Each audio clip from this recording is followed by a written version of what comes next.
I match my mug. That is amazing! I match my mug. I match my mug. Hi, friends.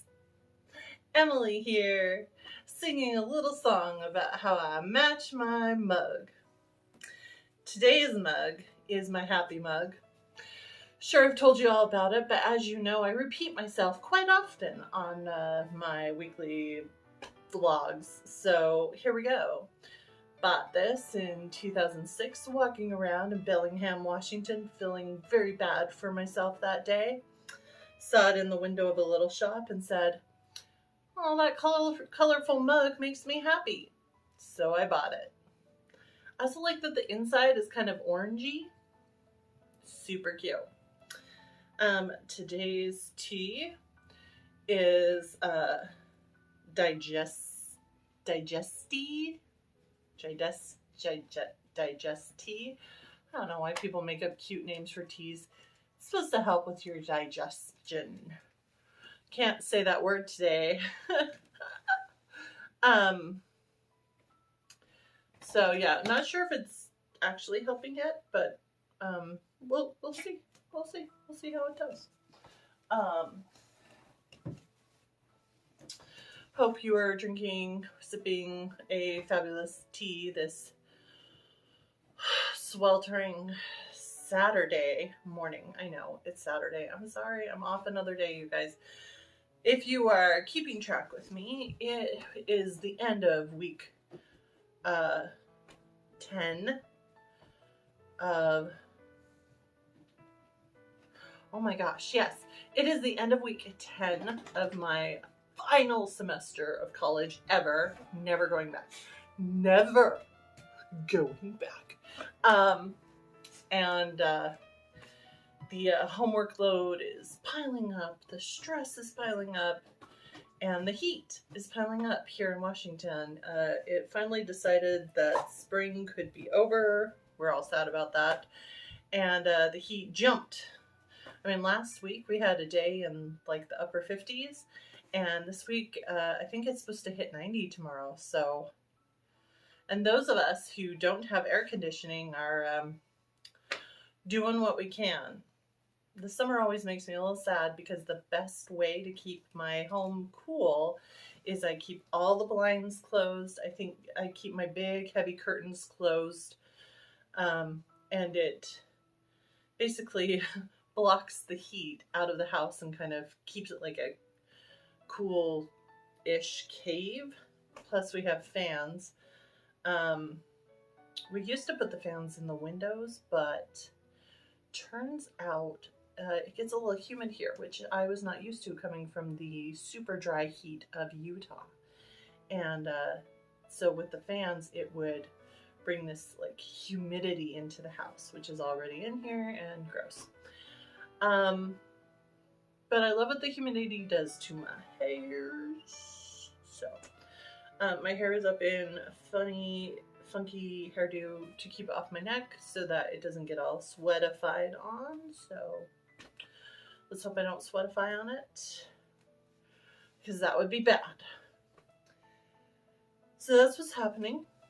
That's what's going on with me. I know I promised to share things with you. Of course, I'm a big fat liar. Let me tell you, let me get real with you. So I was hanging out with my super awesome historical costuming buddy, friend, bestie, and partner in crime, Lady Rebecca Fashions. This past week, she was like, "Can we please have a girls' night?" And I said, "I can't manage it. I've got a funeral this week." In case you didn't know, my grandfather passed away recently. I have my homework load is piling up. I can't do it. And she was like, "But it's just gonna get busier and we'll never get to hang out." And I was like, "You are right. Let's do it right now before it gets worse." So, we were talking about our plans for costume college and what we're gonna take. And I was like, "Yeah, and I'm gonna get this finished and I'm gonna get this sewn and finished for costume college and blah, blah." And she did this. This was her face. I was like, what What's with the face? What? And she was like, yeah, I don't believe you. She is very like, she just says it how it is, people. She does not sugarcoat things. I was like, what? You don't believe me? And she's like, you mean well, but you don't follow through with your sewing plans because you are so busy. So you never get anything finished. I was like, I'm not. Uh... Yep, pretty much. Pretty much. I'm hoping that finishing college will change that because I will have my life back. I will have my evening back. Now, I've never been a very good or a very fast sewer. Basically, that's why I go by the Saki seamstress. But I really think that having the stress and all the homework and just everything that schooling asks of me behind me will open up more time and help me be less frustrated when I'm working on projects, and just I think it will be better. I hope it will be better. Praying it will be better. Sending good thoughts into the universe that it will be better. So she's probably right. I probably won't get half of what I talked about done in time for costume college. There's a tiny part of me that's like, maybe we shouldn't dress up for costume college at all. Maybe we should take like 2, maybe 3 costumes that you already have, pack them up right now, and get. I'm doing this because there is a suitcase right there. We're not going to talk about why there's a suitcase right there, but pack it up right now, ready to go. No stress, no pressure. The rest of the time, just wear your clothes because I will have finished exactly a week and a half before custom college starts. I will have finished my semester. And exactly 1 week before I leave for custom college, I go to my graduation. And I'll be flying to Utah and then driving to my graduation from there. And with my parents who are coming, which is awesome because it's really sad handsome husband can't come. He would in a heartbeat if he could, but because he recently started a new job and needs an entire week for our 10-year wedding anniversary off in October, we are not taking any chances with him asking for time off. So you gotta pick your battles, and though this graduation is really important, he and I will celebrate together when I am back. I think I need to say that louder. He and I will celebrate when I am back. I think he heard me. Sometimes you have to hint to them that you're expecting things, you know. Maybe like, I mean, I'm not a present person. I don't know if you know about love languages. I'm huge on love languages. Actually done workshops on love languages. And I could launch into that and then this would all change into a whole nother conversation. But one of my my giving love languages is giving gifts. I love to find like the perfect gift and all of that, but it's not really a receiving love language. Like receiving gifts, I'm like, I'm one of those. It's the thought that counts, people. You know, I just like that people are thinking about me. I don't really care what the gift was, but there are a few times where you better give me a gift. If you are my husband and it's my birthday, you better give me a gift. And if it's Christmas, you better give me a gift. And if it's my graduation, I've been working on my bachelor's degree for like 7 years. I better get something special. I don't even know what, but because it's awesome and I did it. And school is hard and I'm a horrible student and And I hate it so much. I'm fine. I'm fine. I'm not getting emotional. What? Where's a fan? There's always a fan within like 10 feet of me, people. Can I just say, I keep a fan in every bag that I have. And this one's really noisy right now. I don't know why. Oh, the bamboo's like rubbing against each other. Anyway, and every time I pull it out, whether it's at like the theater, live and movie theaters, or I've pulled it out when I'm standing in line places. I've pulled it out when I'm walking around. I mean, just whenever I pull them out, women around me are like, oh, a fan, that's such a great idea. Wow. And I'm like, fans have been around for, I don't even know how long. Like I don't know, probably cavemen had fans. I mean, it's not that hard. Pick a big leaf and fan yourself with it. But especially women have been using fans for ages. I don't know why we stopped carrying fans. Fans are amazing. Fans, and like people are like, oh, well, I have that little hand fan, you know, and the little misting fans and stuff. Yeah, and then they run out of batteries or run out of water or run out of whatever. This, you pull out, use your hand, instant cool air. Your husband, or maybe that boy you like, girl you like, I'm not picky, will be like, ooh, fan. And they'll come stand closer to you to get some of that nice cool air. It's one of my favorite things. When I pull out my fan because it's really warm and my husband just like leans in over my shoulder and is like, oh, fan. It just, I don't know, makes me all giggly. Fans, people. Yep, that was an ad for fans. Use fans. Okay, really warm. Another thing about my dear friend and partner in crime. I don't know why we use that term partner in crime. I mean, technically, doesn't that mean that we're like bad guys who are planning a heist or something? I don't know. But, I mean, partner in crime usually means it's like the person that you plan all your shenanigans with. So, I mean, that's what I mean by partner in crime, is she is who I plan my shenanigans with. Lady Rebecca Fashions. You may have noticed that she has gone on a deep dive into American Doll land. You probably don't know how deep the dive has gotten. It has gotten super deep. I'm not going to go there too much because I'm sure she's going to go there herself in her own videos and whatnot at some point. It's gotten pretty deep. A couple months ago, we were all talking about American Girl dolls, and she has 2, possibly 3, I can't remember, that are originals from her childhood. I know she has Felicity. I think she has Samantha. Yeah, Felicity and I think Samantha.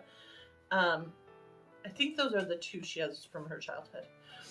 And she was showing them to me in her sewing room, and I was, I just got very nostalgic. And I said, I've always wanted Felicity. When I was a little girl, I loved my friends' American Girl dolls. I'd see them over at their house and we'd play with them, and I would be so jealous. And I really wanted Felicity because, first of all, why wouldn't we want Felicity? She is beautiful. She's got red hair and green eyes and adorable, cute, colorful dresses. Plus, when you're little and a doll looks like you know, with your red hair, you want it, and you want to be like her and dress like her and whatnot. But my mom said that we couldn't afford her. In her defense, I wasn't very, like, I super played with my toys, like hardcore played with my toys. So I'm not really sure how well that Felicity doll would have survived my childhood. Honestly, like being dragged through the woods and tea parties with fairies out in the, out in the mushrooms and whatnot. I don't know. So, but we also, we didn't really have money when I was little for expensive toys, and that's okay, and that's fine. I got a couple of the Felicity books as hand-me-downs, and I used to like read them over and over, and then I would use these bed sheets and also these old curtains from my window that had like these little peach roses on them because I thought they kind of looked like Felicity's dress, and I'd wrap them around me and clip them together with my hair clips to pretend I was Felicity. So yeah, I've been historical costuming for a very, very long time. So the other day, I was thinking about it, and she was messaging me about, oh, I got another doll. Oh, I got more clothes. And I was like, oh goodness. I was thinking about how I'd always wanted Felicity, um, and how I'd been a sad little girl, who wanted this doll that I loved. And all of a sudden it hit me. I'm an adult with money who can buy whatever they want, potentially. So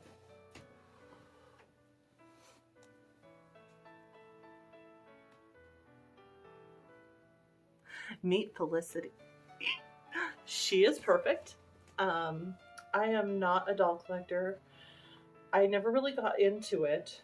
My mom actually, later in my life, tried to get me into doll collecting. She, in late junior high school, started giving me Madame Alexander dolls. Like she'd give me one for every birthday and one for like every Christmas. And those are pricey dolls. And I was like, thanks. What am I gonna do with these? I don't really play with dolls anymore. So they are in a display cabinet at my mom's house to this day. I think they're really pretty, and I think they're really cute. And I did get a few of them myself. I got the Little Women set of them myself because I thought they were adorable. But I don't know what you do with them. You just keep them behind glass and look at them? I don't know. Anyway, so this is Felicity. She is in amazing shape. Oh, the base of this stand is coming off. No. Okay. Anyway, she's in amazing shape. She came with all of her original items, including her socks and the little, I just forgot the word for them. The little ties that keep your socks up. And she's got her chemise and her beautiful rose dress and her beautiful cap and even her little spit curls that she came with originally are intact, which is kind of amazing because the first thing little girls do when they get a doll is brush out all its hair. She has her original little necklace and her original bow tie, and her hair hasn't dried out at all, which really means that she's been a display doll. She has original ribbon. She came with her little bag, her little handkerchief, and her little coin. So I got like an amazing deal on this doll, and you may be saying to yourselves, why would Emily buy a doll when she just gave us a spiel about how she doesn't really understand doll collecting and it's just not for her? This doll makes me happy. Looking at this doll makes me happy. Looking at this doll reminds me of my childhood. Seeing this doll reminds me who I used to be and the dreams I had and the promises I made myself when I was a little girl. And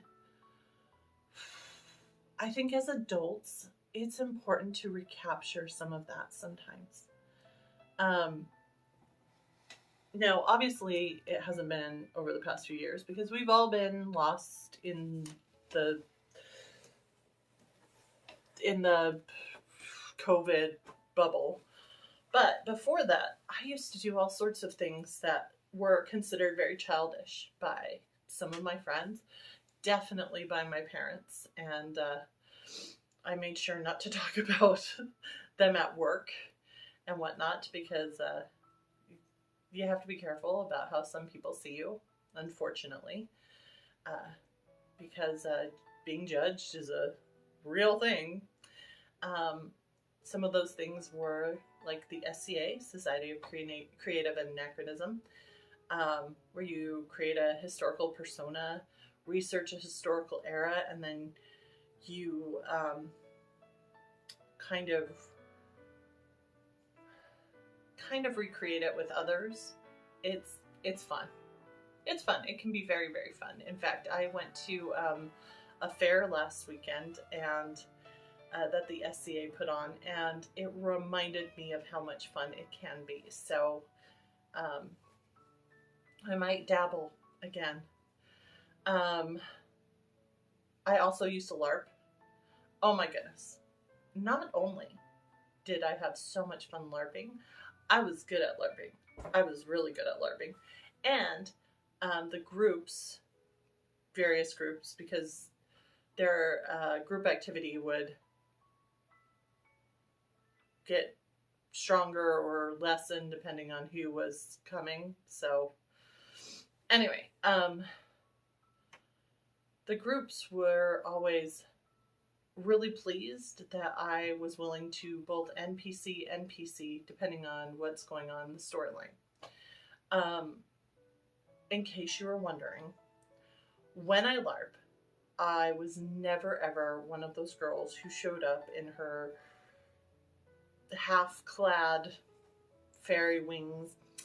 I'm a pretty fairy princess, or oh, I have my potions and my spells, and I don't do combat. I still remember the first LARP event I showed up for.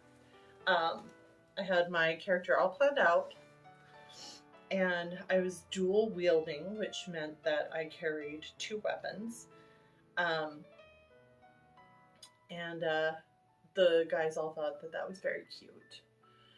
And I was dressed pretty somberly, very similar to what the rest of the guys were dressed in. And yeah, the first time we ran into a group of NPCs, I Leroy Jenkins that big time. If you do not understand that reference, that means you do not play World of Warcraft, and our friendship level went down like just by 1 point. What that means is I went running full scale. They were back there trying to come up with a plan, and I just went running full scale into the NPCs and basically killed all but 2 of them. I think there was like, I don't know, 10 maybe. And killed all of them in one shot, just myself. I think part of what killed them, though, was the fact that they were in shock, that I just ran up and started wailing on all of them, and they didn't fight back as strongly as they usually do. So yeah. Also have been known to D&D, and I also dress up in historical costumes and go frolicking with my friends. I have been known to be a princess sometimes, just for the heck of it. Big poofy dress, crown, because it's fun.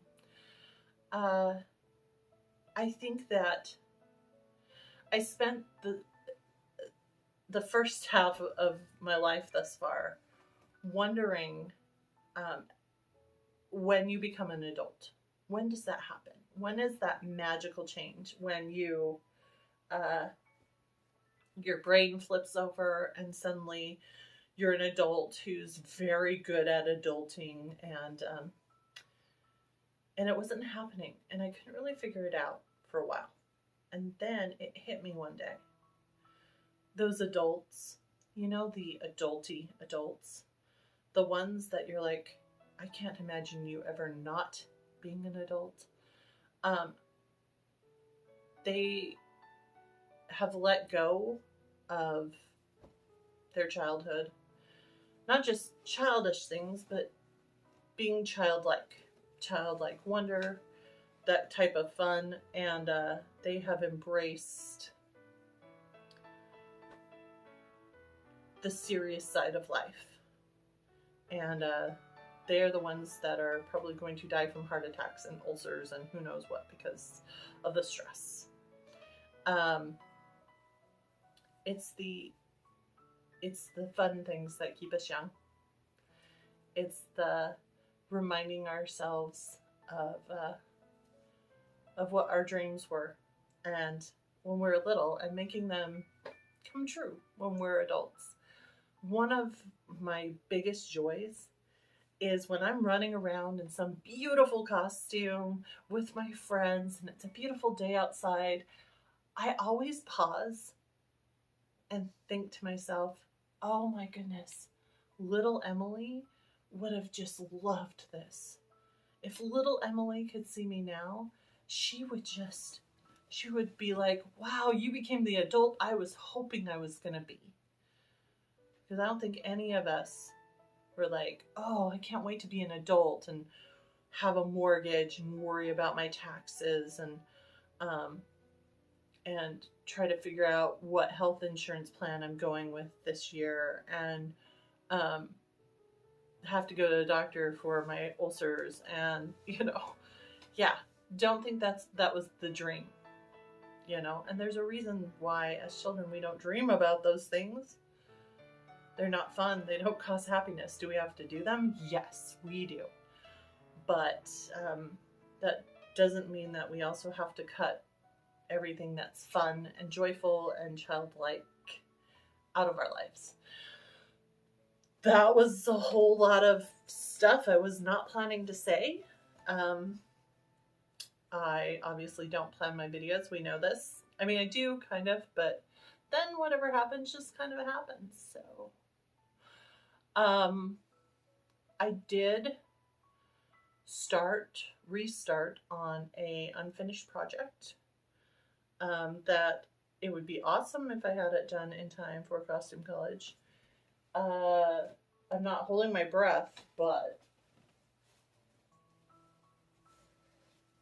you might recognize this fabric. Ooh.